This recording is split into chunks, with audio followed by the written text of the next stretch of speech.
To introduce this episode of An American Gallery, here is Bob Hope. Thank you very much. I want you to all know that I'm honored to be part of An American Gallery, even though I'm not being saluted myself. But I have to confess I don't mind losing out to the talents of Will Rogers. No, they called him the cowboy philosopher. He was part Indian and part cowboy. But Will Rogers never carried a gun and never killed a thing except audiences. He slayed them. I mentioned Will Rogers to some young soldiers once and found it hard to believe they'd never heard of this great American humorist. Of course, most of them were born 10 years after he died. But anybody over 40 remembers Will Rogers, especially during the early 30s. When Will Rogers died in 1935, laughter took a holiday and the whole world shared America's loss. To all the monuments erected in his memory, we offer one more tribute.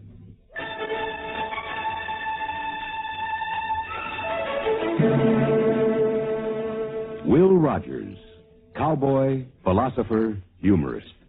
Saluted this week on An American Gallery. Pat Buckram stars as Will Rogers in The Man Everybody Liked.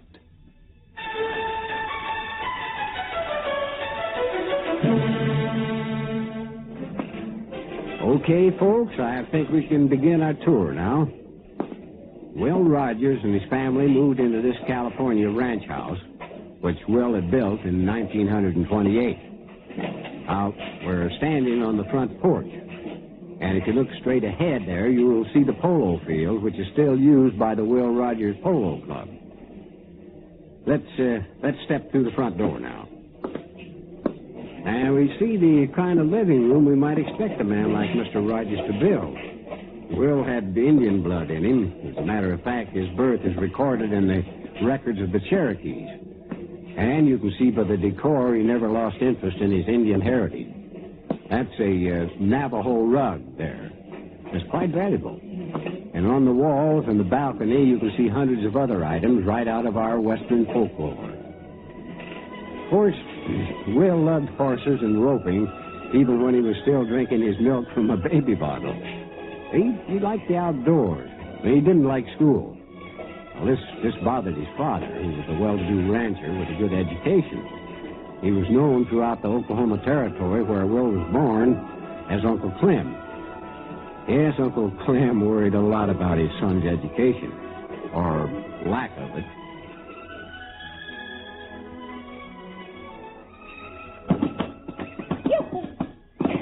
Willie! Willie! Look at that doggy, Paul. As wriggly and slippery as a greasy worm. Will you get off that horse and come over here? I got that trick worked out. I'll be pleased to show you, Paul, if you got a minute. Never mind. Eddie says he ain't never seen nobody do that. Never mind! Oh, yes, sir.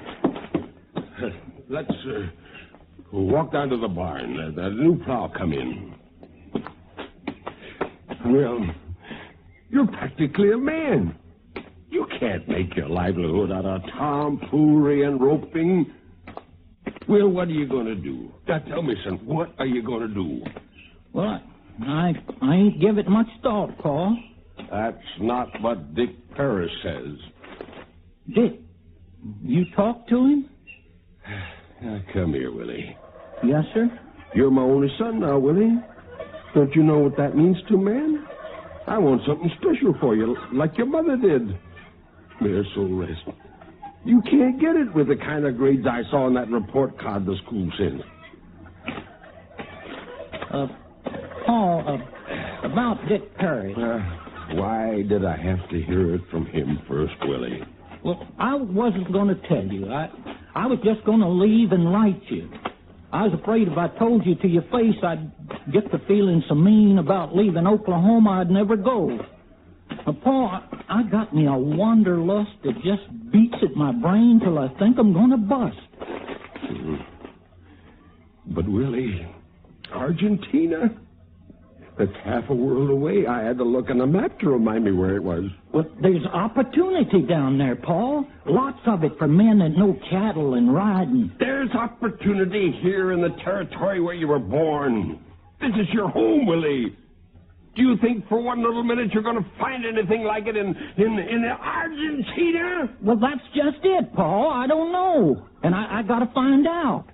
The steel in that plow never would have made its mark on this earth if it had just stayed rooted in the same ground another million years. And I got the gall darndest feeling that I'm the same way.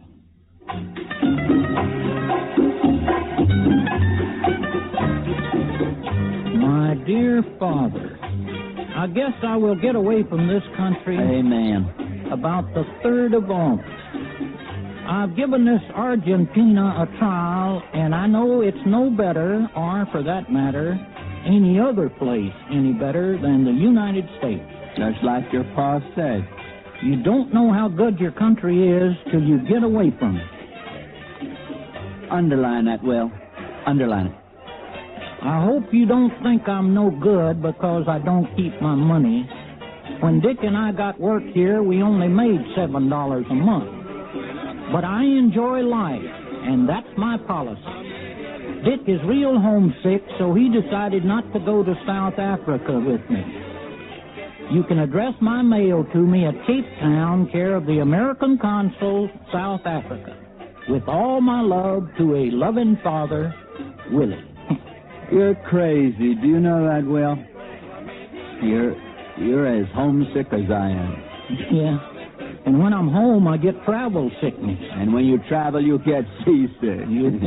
Oh, you'll be on that boat 25 or 30 days, and you'll be so sick you won't be able to tend to the cattle. It just don't seem right. Night watchman for 500 head of cattle, 700 hardtail mules, 400 horses, and a flock of woolly sheep. Well, with a menagerie like that on deck, who's going to know I'm seasick?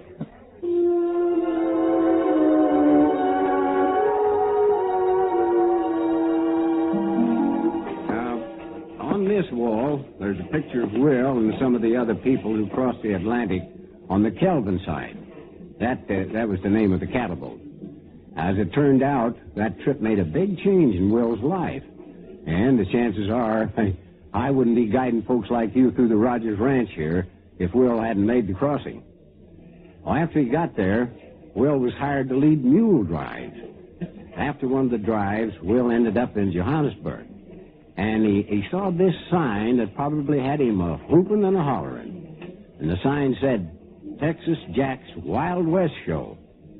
And an hour after he saw it, Will Rogers had started his career in show business.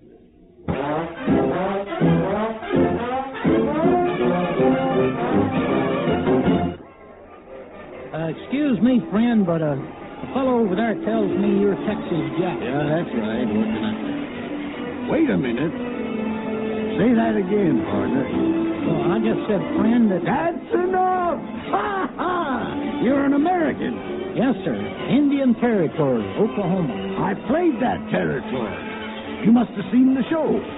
No, sir, I'm afraid I didn't. Well, what's the matter, boy? Ain't your family got no culture? Huh?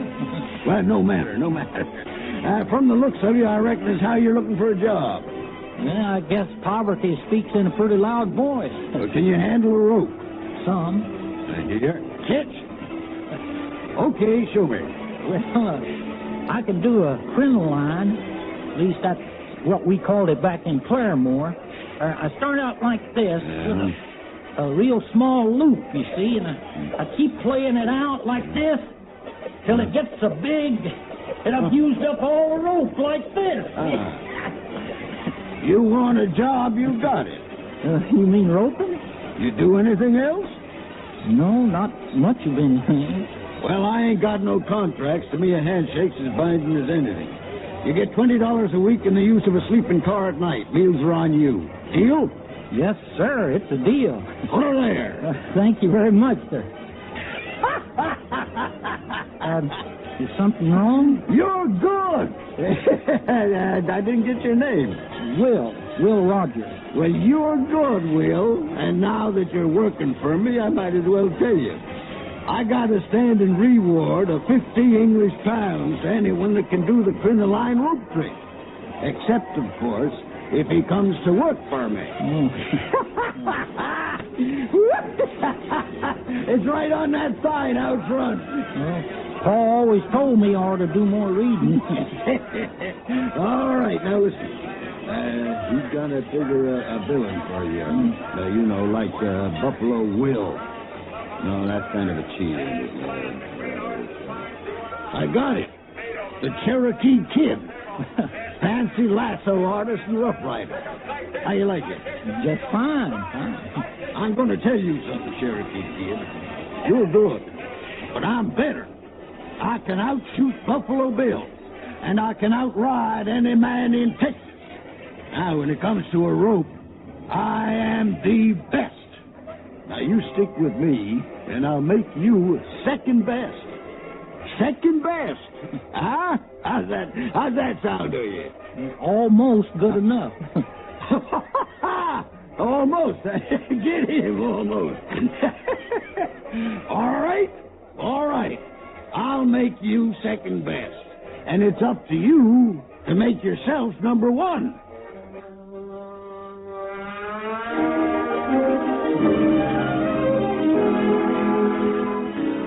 My dear father, my 9 months with Texas Jack in South Africa sure helped me with the Worth Brothers Circus here in Australia. The Worths have made me feel like a son. We're leaving in the morning for New Zealand, and I'll finish this letter from there. Don't get excited when you look on the map and see where we're heading. The town we're playing is called Wellington. I'll be in this part of the world a few more months, and then I'm heading home around this old globe to see if it really is round. I can't wait to see you all, but I'm worried about getting sick across the whole Pacific.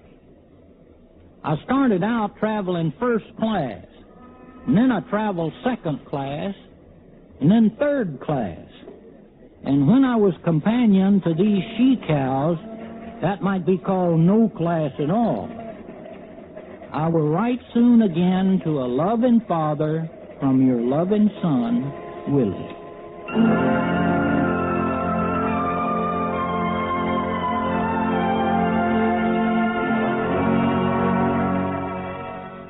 You know, next to you, Paul, and you too, Betty, I think the thing I missed most moving around the world was this good old homemade chili. I'm sure, Willie, that Miss Blake is as flattered as I am to be missed as much as a bowl of chili. Oh, no offense. Oh, my mother always says the way a man's heart is to his stomach. Why in the name of thunder haven't you been cooking for Will these past 5 years you've known him? Oh, well, Uncle Clem, Will hasn't sat still long enough for me to get a dish of food in front of him. Maybe he'll get some sense in his head and stay put for a change. Paul, I'm making $125 a week. What? That's downright indecent. Getting big money for saying the same things you got demerits for saying at school. Paul, people like to laugh. Laugh? You going to sit there and tell me they're laughing at your rope tricks? Oh, not exactly. Well, it was kind of an accident. I reckon folks don't hear country boys talk on the stage much. What? You talk? Well, whatever could you say? Well, this actor thought if I explained the trick I was going to do before I done it, people would be more interested. So I went out and I said something like, folks, I'm going to call your attention to something in this act worth looking at. And that's to catch both horse and rider at one and the same time. If I'm lucky, and I'm not sure I'm going to be. And, well, I didn't think it was so funny either, but they laughed. Well, go on. Might as well hear all about my son's public disgracing of the family name. Well, you might think this is a little funny. Audiences did. You see, I kept missing these tricks, and they got my name on a sign sitting on the side of the stage there, Will Rogers. So I was chewing gum. That's something else I started doing. Folks seemed to like it. Anyway, after I kept missing the tricks, I took out my gum, and I walked over to the sign and spread my gum over the W in Will. You see, I covered the W. Well, that left the word ill, Yeah. like and sick. That's right. I'd say sick is exactly right. Paul, now, Betty, you got to understand, I played Hammerstein's Victoria Theater, and that's the biggest vaudeville house in America. I'm sure it's some kind of house. Hey, Oh, that's pretty good. I mean, the apples don't fall far from the tree. Oh, Huh? now, son, tell me you're joshing us. Tell me you're through with all this nonsense and coming home to run the ranch. Tell me you're going to cleanse yourself by doing an honest day's work and behaving like an American. Paul, you're just making one of your political speeches. Nobody ever laughed at him either. Now, give me an answer, Willie. Well, Paul, I'm pretty good at jokes, but awful bad at answers. Well, perhaps, mind you, I said perhaps, if you told us something that would make us laugh, we'd understand better. Will, for me, please, try to make us understand. Well, one time, now this got a real big laugh. I was supposed to jump inside the loop of my rope, and I completely missed. No, they didn't laugh then. It was when I said, well, I got all my feet through but two, and that's when they laughed. And then I said, I only got jokes for one miss. Looks like I either got to practice up and be a better roper or learn more jokes.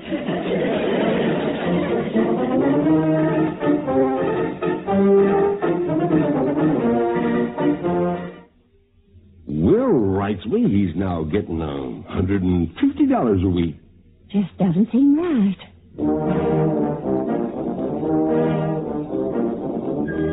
Folks, I missed roping him on the nose. Let's see if I can't throw one on his tail. Missed again. This rope might hang on if somebody's got some glue they could lend me.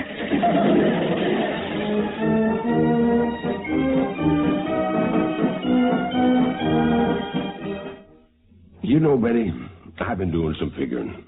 Now, people are spending lots of money to see Will. The managers ain't paying them enough. Well, now that you put it that way.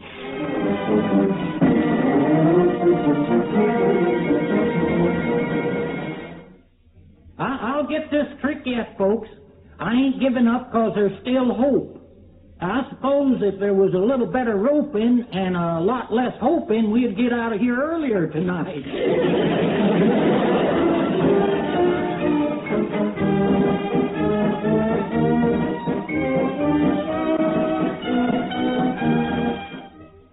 Of course, you can't always believe what you read in the newspapers, but I reckon as how my boy Willie is doing mighty fine in the theater. And you always wanted him to be a big man in business.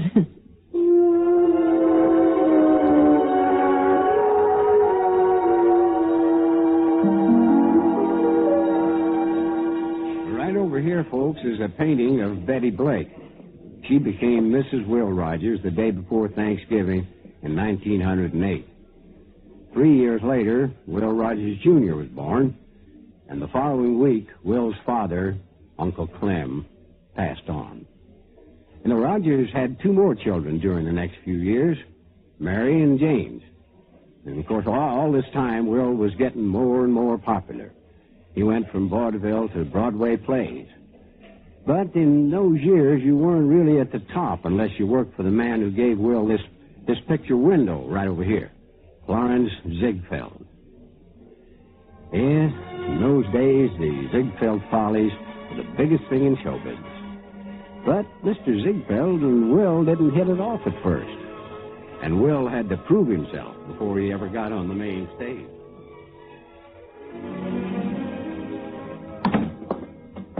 Well, Mr. Ziegfeld, good to see you again. Hope you had a nice trip.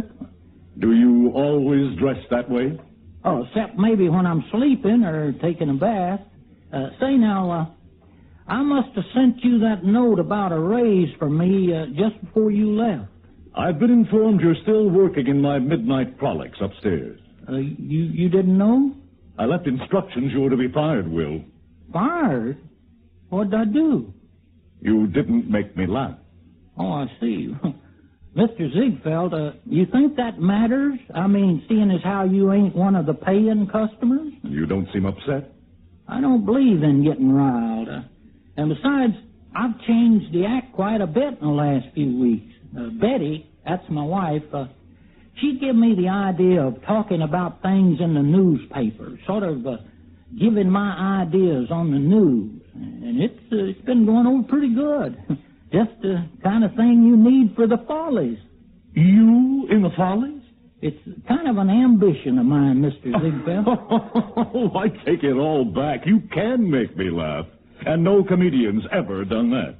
Well, I seen the latest edition, Mr. Ziegfeld. I think a few laughs might spark it up a bit. I want girls in the Ziegfeld Follies, Will, not gags.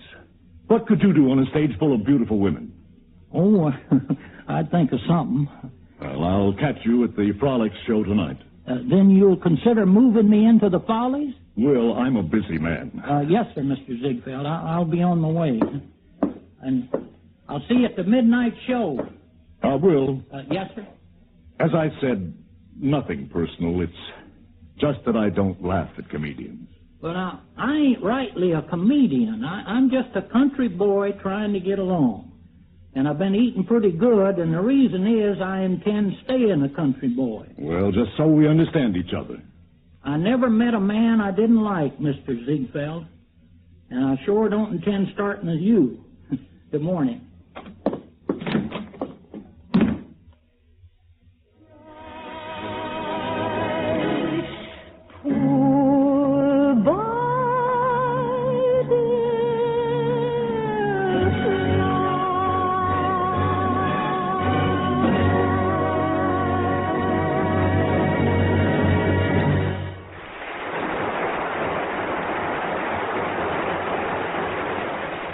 Ladies and gentlemen, the newest star of the Ziegfeld Follies. And the ugliest.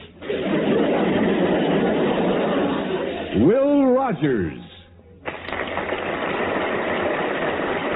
Thank you. Well, thank you. I'm glad you're applauding now, because there ain't no telling what you'll do after I'm through. Did you see the papers today? I read where Henry Ford just suggested sending a peace ship over to Europe with a group of people there that'd get the boys out of the trenches by Christmas and have them home in time to welcome in 1916. Well, if Mr. Ford will take this bunch of girls we got here tonight and let them wear the same clothes they do here and march them down between the two lines of trenches, I can guarantee they'll be out of them trenches before Christmas.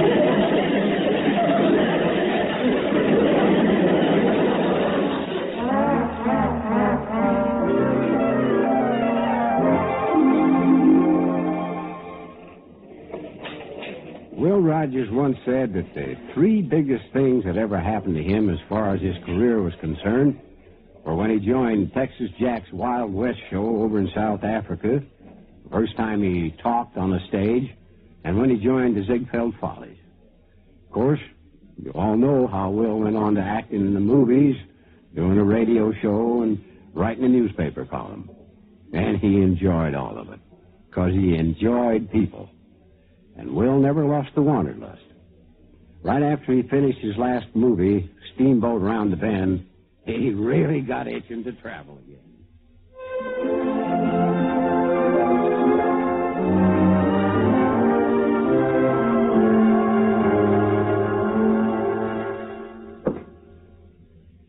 Better take me an extra long pair of underwear.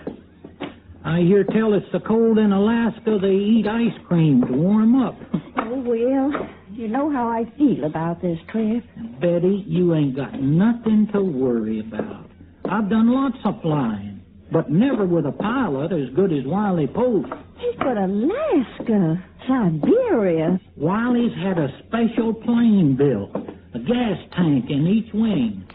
Well, if we run out of gas, all he's got to do is just pull a little old handle and the gas starts running in from the other tank. Now, help me close this suitcase. But is that all you're taking? Well, you know I ain't much for packing. Yeah. I gotta be running, Betty. You give me a big kiss and I'll send you a telegram every day, even all the way from Fairbanks in Alaska.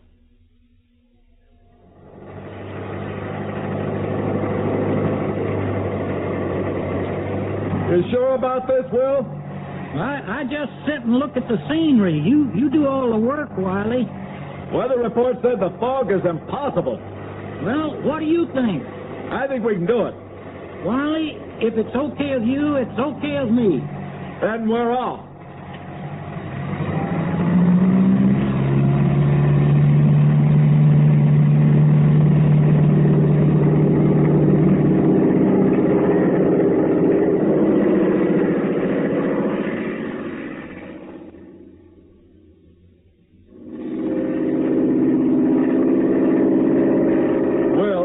We've been going in circles the last 20 minutes or so.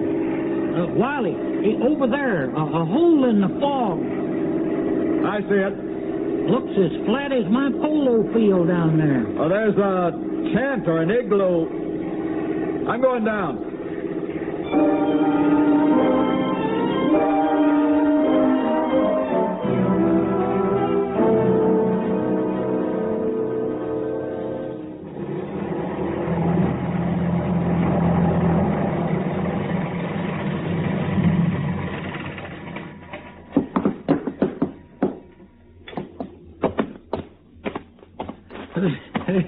You think this is what Greta Garbo had in mind when she says, I want to be alone? We're not alone. Well, what do you know? Hello. You speak English? Little teacher, Sunday school teach. Oh, we're trying to get to Barrow. Barrow. You know Barrow? 16 miles. Maybe not so much flying plane. Thank you. Say, what you fishing for there? Fish for seals. Well, have a good catch. Nice to meet you. You come back with good. If we do, I'll bring you a recipe for chili. So long.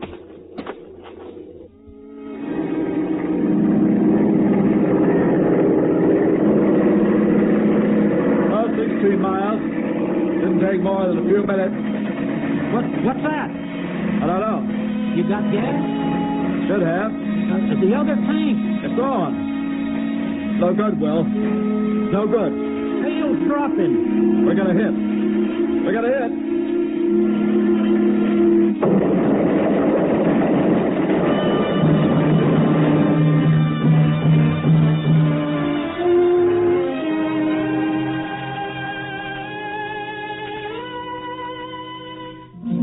In the last 30 years, there have been 3 tragic deaths that have had one unique thing in common.